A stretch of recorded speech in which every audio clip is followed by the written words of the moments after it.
Tangina mo, Sara! Tangina mo, Sara. Tangina mo, te!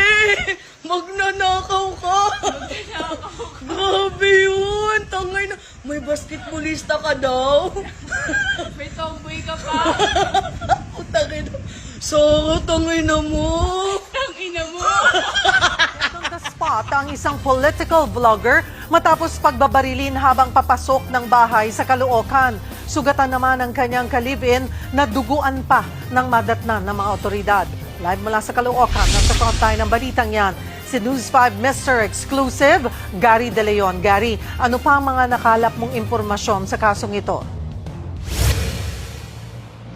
Cheryl, patay ang political vlogger na si Mima Alicia at kritikal naman sa tama ng bala ang live-in partner nito matapos pagbabarilin ng riding in tandem sa harap ng kanilang bahay sa Caloocan.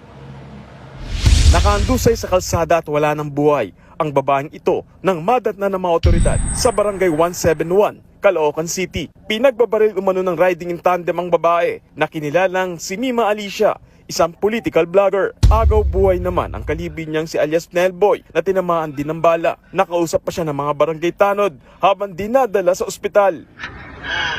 Hazard po kayo. Para maubusan ako ng hininga. Sige lang. Laban lang, laban.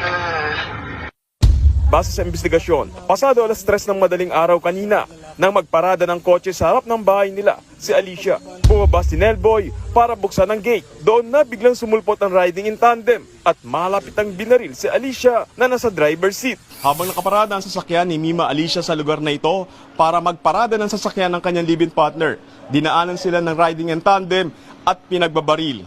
Sinubukan pa ni Alicia na tumakas at tumakbo pero muli itong binaril ng riding in tandem. Dead on the spot si Mima Alicia matapos tamaan ng bala sa ulo at katawan. Inabutan ng mga residente si Nelboy na nakaupo sa harap ng gate ng bahay. Duguan sa tama ng bala at humihingi ng saklolo. Habang itinatakbo si Nelboy sa ospital, tinanong rin ito ng mga tanod ng barangay kung may banta sa kanilang buhay. Kilala mo ba yung suspect, Nel? Hindi po. Pero, ano yun, sa negosyo? Hindi ko po alam. Sundan kayo dito. Nandyan po sila nakabang eh. Ayon sa may-ari ng inuupahan nilang bahay, bagong lipat lamang daw sa Caloocan sina Alicia at live-in partner nito na si Nelboy. Mga 1.5 months po, sir. Sila? Ano Opo. pakilala sa inyo, sir? Nagbayan silang motor, sir. Kasi yung lalaki, sir, ang kausap ko dyan.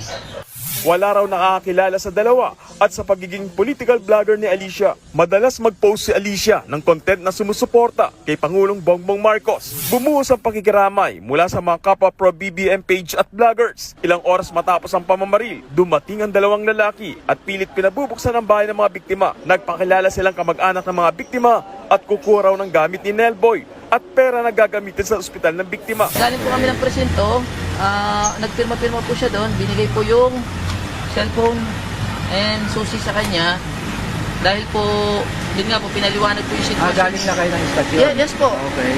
Nag-waiver po doon, tsaka mamaya babalik po siya para ibalik din po yung cellphone. Hindi muna pumayag ang may-ari ng bahay.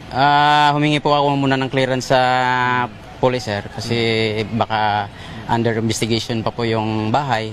So, para po ma-preserve muna yung crime scene, sir.